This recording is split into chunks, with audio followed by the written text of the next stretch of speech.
The Big WECK presents Buffalo on the Rise, sponsored by Dr. Kaplansky Dental Implants. Get new permanent teeth in 24 hours with our exclusive Teeth Now process. Welcome to the television show devoted to local business, Buffalo on the Rise, with your host, Joe Chili. There's an entrepreneurial spirit in Western New York that's putting our area on the cusp of greatness. Each week, Buffalo on the Rise features local business leaders and decision makers who are shaping our future. If it's about local business, we'll talk about it right here, right now, during Buffalo on the Rise.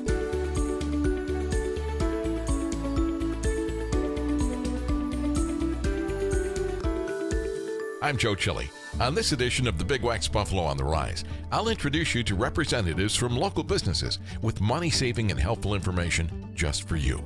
Like Ryan Pais from Dobkin Tile. Are you looking to update your home? Ryan has the answers to brighten up and add value to any living space. Attorney Vincent LoTempio joins me with an interesting discussion on what entrepreneurs need to do when they want to protect that $1 million deal. And Denise Ligammare from Western Division Credit Union can help you finance your next car, major purchase, and make your money grow. On this edition of the Big WECK's Buffalo on the Rise. Stay with us.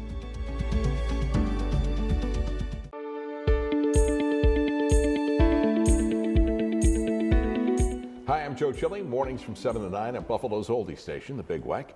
Joining me on the Big WECK Buffalo on the Rise today is Ryan Pais with Dobkin Tile and Stone. Good morning. How are you today? Doing well, thank you. That's good. There are a lot of places, I'm sure, in Western New York where I have experienced Dobkin Tile. Do you actually go in and work with individuals? Like in the event somebody says, I want such and such in my house. Do they work with you, or do they work with somebody that you distribute to? They can really work with both, right? So many of our distributors who carry our tile, and people in and around the Buffalo area would know the names, of Kenny Carpets, Lenco Lumber, places like that. They can go in there, view the products, get a sense of what we have. But what we're excited to offer and kind of what we're looking forward to more is getting more people, to come in the business, consult directly with us, particularly for larger projects. We have sales reps that are highly skilled in architectural and commercial design, so we can address those building needs. But we also have just an outstanding sales team in place in the building who is there to do some consultative selling, right? I mean, really to help somebody who's looking to do a tile project come in, narrow down their choices, get them the right thing the first time, and kind of take some of that guesswork out. We're available, in the building for those sorts of consultations. How did you get started doing something like this? Yeah, so actually I went to school to be an English teacher, and natural progression. Exactly. Right. Yeah. But I was also a musician. So when I got out of school, the career wasn't calling quite yet, and I was still doing music, and I started to get into retail management because it allowed me to kind of have a schedule that would accommodate both things at the time. So I began with that. I spent about 10 years with Home Depot, worked all over the country in management leadership with them, doing training, doing specialty sales coordination. I worked in Oregon, Philadelphia, Buffalo with them. So that was a large part of my experience doing, building related trades. And at Dobkin, we just had, over the last year or so, there was a manager that had been in place for about 40 years. He retired. The selection team came across my resume, reached out to me, and we had a couple interviews, and that was the fit. So that's how I ended up in the tile business. But I'd had that decade plus of flooring experience from my years with Home Depot. Your average customer, male or female? Average customer is male, average decision maker is female. I would kind of expect that, to be the case. Have you ever had to do something where you came in to do the project and it got changed before you started doing it? That is unfortunately kind of a regular occurrence, right? Really? Yeah, there will often be last minute tweaks, whether it's in the design layout or sometimes with the grout color. I'm not going to say that it's, the preponderance of times that you have those types of issues, but I will say that it's not uncommon to have somebody in the late stages still be thinking like, oh, I want to tweak this, or maybe this color isn't right. Particularly extending the tile job. Sometimes people will say, oh, we're going to do the kitchen, and then they realize that had they extended it through into the dining room or into some other area of the house, that it would have been more aesthetically appealing to them. So those sorts of changes do come up. Yeah, I think that when somebody is going to undertake a tile project, what's the first step? And when you come in, can you give them a virtual idea of what it's going to look like? You know, because colors and things may look different on a palette than when you get into an actual house. Absolutely. Right? So, you know, we recommend, of course, that people come in, and those initial conversations are going to surround a few things, right? What area are they looking to do? Do they have color and design things in mind? You know, what existing covering is there, whether it's on the wall or the floor, those sorts of things. So we usually start there, and then through, you know, carefully selected questions and listening to what they want, we can go from 1,000 options down to 5, you know, by asking the right questions. So typically that will be part of that selection process. To the other point that you mentioned, that happens both ways. Sometimes people will come in and they have a more global idea, you know, that they want to do these 2 bathrooms and this kitchen, and they want them to coordinate, which is great, you know, and we're there and we are more than willing to help and assist in doing that. And then we can do renderings, and we have room photos and things like that as a point of comparison. So that definitely happens. The other thing that can happen often is somebody has a kitchen, they say, for instance, and they love the way that the color looks, and they want to do the bathroom in something similar to complement. Well, due to our vast selection, we almost always can find something that, you know, coordinates or that works with an existing tile. I mean, if you're trying to replace the exact tile from 1940, like, that might not happen. Yeah, that would be kind of rough. Yeah. You know, I love what you've done, but I want to change the backsplash. No, but I understand. So what should people do? We got about a minute left. Yep. What's the first step? First step, give us a call. Stop into the store. You know, give us a chance to earn your business and to show you why Dobkin really is a premier place to do tile shopping in Western New York. We, you know, as somebody who has over a decade of experience in the big box stores, I recognize what the shortfalls are of shopping in those places. Mm-hmm. Often you can't find somebody that's in the department, or the selection's limited, or, you know, they have to wait for them to pull something down. With our service, we've eliminated many of those concerns. We have amazing consultative salespeople right in the front. Warehouse team is going to load you up on your last visit when your tile comes in. So, you know, we really try to make it a beginning to end process where we put the customer and service as the priority. Ryan Pais, thank you very much. I appreciate it. For more information and answers to your questions, contact Dobkin Tile by calling 716-684-1200 or go to dobkintile.net. Sponsorship and promotional consideration for the preceding segment was provided by Dobkin Tile. And join me weekday morning, 7 to 9 a.m. on the Big WECK.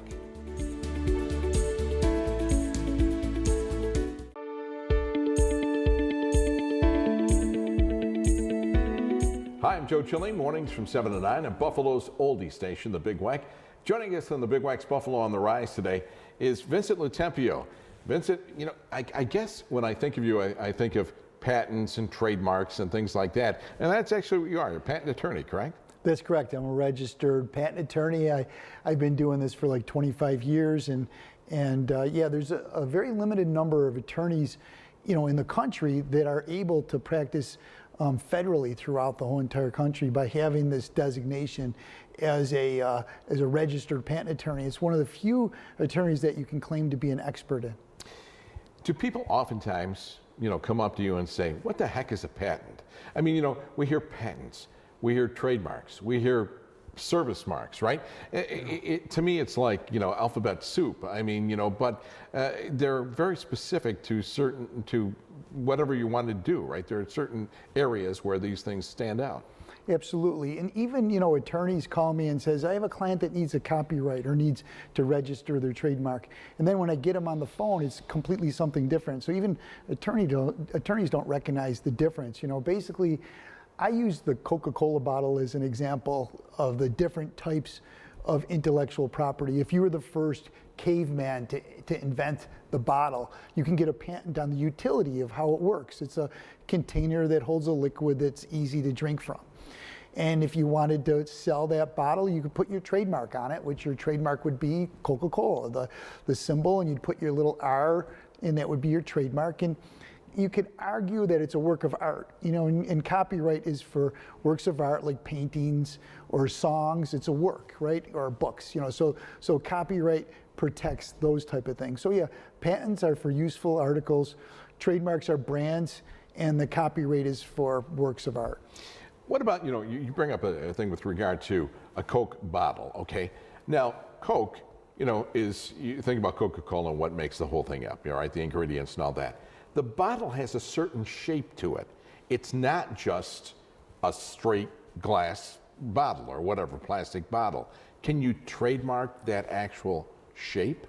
That's a great question because, yeah, that's another reason why I use the Coca-Cola bottle as the example. In 1963, they registered it as a trade dress, the look of the bottle.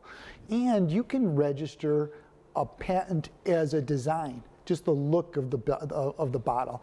So they could have registered the Coca-Cola bottle as a patent, a design patent. So you can make any bottle you want, and bottles have been around forever, so you can't stop people from making a bottle. It would be nice if you can get the patent to stop them from using a bottle, but Coca-Cola can stop you from making their bottle, look like their bottle by trade dress or by a patent, a design patent. So if you have the new Gatorade bottle or the bottle of the Poland Springs bottle, in your mind you're picturing what these bottles look like, you can protect that shape. Yeah, that's a great question. What about Kleenex? Kleenex, they refer to any kind of tissues as Kleenex now, right? Yeah, so that would be a generic trademark, like aspirin and escalator. Those start off as trademarks, and even like, what's the new one with the roller skates, rollerblades, right? Yeah, so they'll say, I want an inline skate, or go get me a box of tissue. Your mother tells you to go to the store and buy this box of tissue. So you might come home with Scott tissue or Kleenex, but if she says, get me a box of Kleenex, you still might come home with a box of Scott. That's exactly right. So you'd want her to say, get me a box of tissues made by Kleenex. And that's how you should use your trademark when you're advertising it. You don't say, buy a Kleenex today, buy a box of tissues, buy Kleenex today. So someone in the Western New York area wants to, do a patent or trademark or whatever. What's their first step? What should they do and what should they be thinking about? Well, I always say, don't tell anybody first, right? Yeah, that's a good We want to keep it secret. And even like the inside the Coca-Cola bottle, it's a trade secret. How is it made? They don't tell anybody how it's made, right? So the patent, you certainly want to, keep it secret. You want to be able to search to see if anybody else has it, and that's why you hire me to do that, and we could do a search to see if it's out there. You want to see what your competition is doing and see how how you're going to compete with them. And it's certainly the first steps. And I always say it's a long journey, right? It's the proverbial 2,000-mile journey of, it starts with the first step. Right. And I always say the patent is the first step in the 2,000-mile journey. If you're walking from New York City to Los Angeles, you're just getting off the George Washington Bridge into New Jersey. There's so many things that you have to figure out to market, distribute, and to manufacture the product. So, the patent is one of the things out of many that you have to do to be able to get that product out of your head on all the shelves in Lowe's, or Walmart. But they should call you. That's kind of like the first step. I was thinking, years ago when people were wearing jeans that were ripped. Yeah. The first person that says, I got a rip in this jean, I better throw these out. And then they said, oh no, that's an idea. We're going to patent ripped jeans or whatever the case may be. So if somebody has an idea like this, they shouldn't necessarily think, oh, that's foolish. They might call you and say, hey, is this worth talking about? Yeah, and I'm not sure if we could market, obviously, because I was all over the world and I've seen kids with holes in their jeans and they're still doing it. You can stop somebody from ripping a hole in your jeans. I don't think that would be kind of difficult. I always use the example you see when it came out with those, the girls would have on the back of their butts the word pink, on the sweatshirts. Yeah. I'm like, I wonder if they could do that. So the word pink is like the trademark and you can stop them from doing it. Maybe if you put something else there, but to be registerable as a patent, it has to be new. No one's ever done it before. And certainly there's been ripped jeans forever, so I don't know if you get past that one. It has to be useful. It has to have some use. And I guess you can argue the aesthetic nature of it is a use. And then it has to be a non-obvious improvement over what's already out there. And that's pretty much every patent comes down to obviousness. That's the big hurdle that you have to overcome. I've never seen that pink thing, just so that you know. All right, Vincent LoTempio, thank you very much. We really appreciate it. For more information and answers to your questions, contact Vincent LoTempio by calling 716-216-5000 or go to lotempiolaw.com. Sponsorship and promotional considerations for the preceding segment was provided by Vincent LoTempio. And you can start your weekday with me, 7 to 9 a.m. on the Big WECK.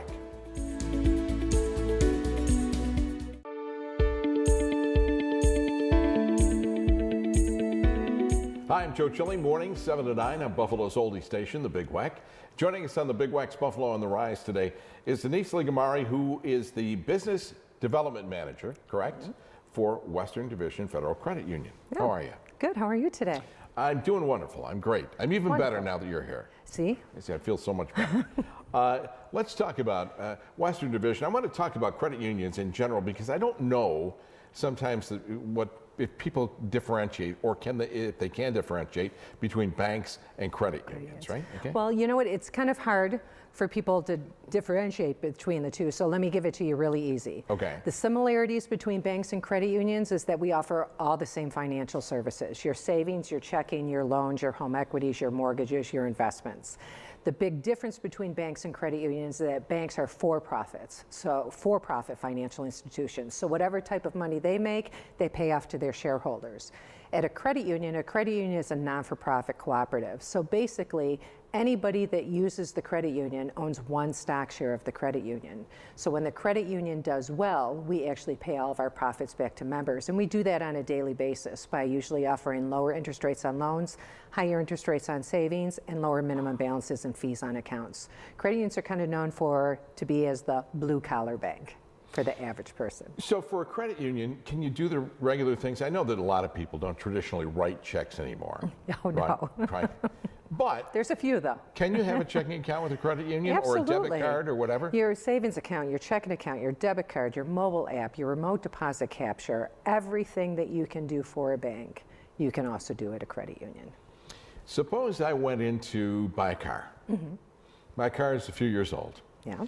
I'm noticing that interest rates are going down. They're starting to go down. Right, compared to what I did before. Little by little. Can I refinance with the credit union? Absolutely. In fact, something that we do at Western Division is we like to keep it nice and easy because we think that banking in general has just gotten out of control. You got to use your debit card this many times. You have to, if you're going for a vehicle, there's a different rate for new, a different rate for used or refinanced and fees. So what we do is our vehicle loan rate is the same whether it's new, used, refinance, or we also buy out your lease. So if you like the card that you have, especially since COVID, that lease program has come back. A lot of leases are coming back or up to the term for a lot of people. And they're like, I love my car, I want to keep it. And they think they have to go back to the dealer to either trade it in or finance with them. We do lease buyouts, same great rate for new, used, refinance, or lease buyouts, starting at 3.99%. And there's no fees to refinance. You just give us a call or go online and we get it all done for you. If I'm going in to buy a car, should I come to you guys first? Absolutely. Or do I meet with the salesperson at the dealership and then come and see you guys? Well, you could do it either way. We usually tell a lot of our members or even non-members that just see our rates out there, come on in and get pre-approved first because you will know exactly what rate, what term, your payments, things like that. So then when you go out to the dealers and they start all of their haggling back and forth and they're like, hey, you have great credit, we can give you 7%. You're like, well, I can give 4% at my credit union.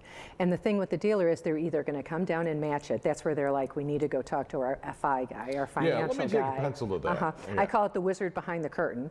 And then they come back out with a better rate all of the sudden, which kind of aggravates me because like, why didn't you just give me the best rate right off the bat? And that's what we do at Western Division.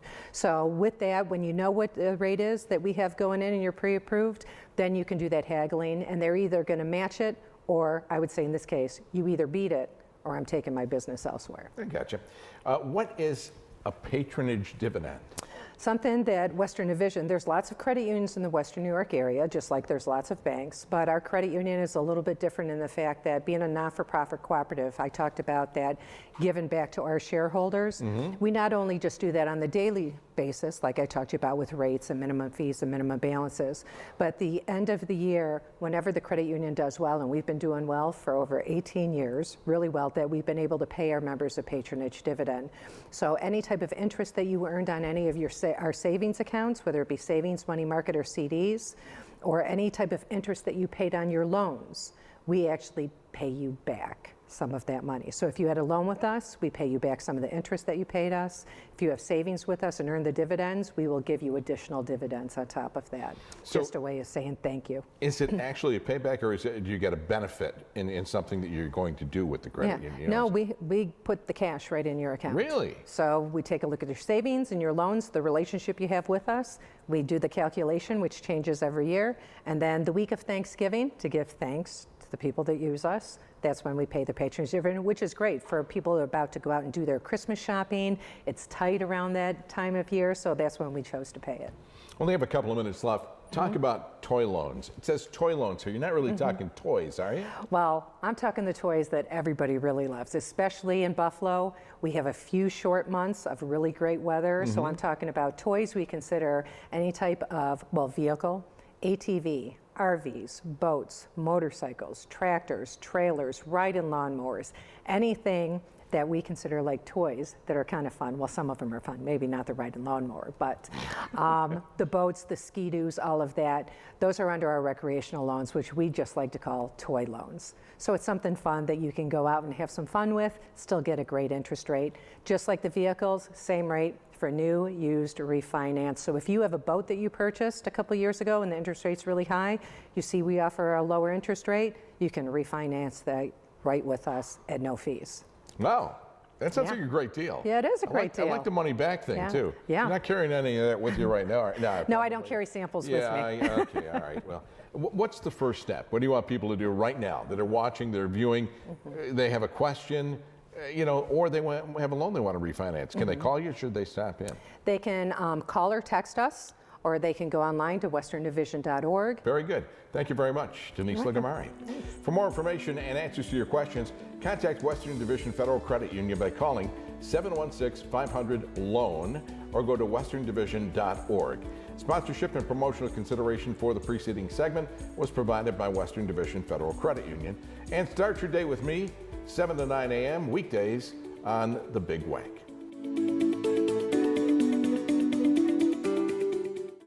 Thanks for watching this edition of the Big WECK Presents Buffalo on the Rise. For information on this and other shows, go to our website, bigweck.com, and find out how you can participate on the program if you're a hometown business. I'm Joe Chili. Thanks for watching and listening to the Big WECK, Buffalo's oldie station.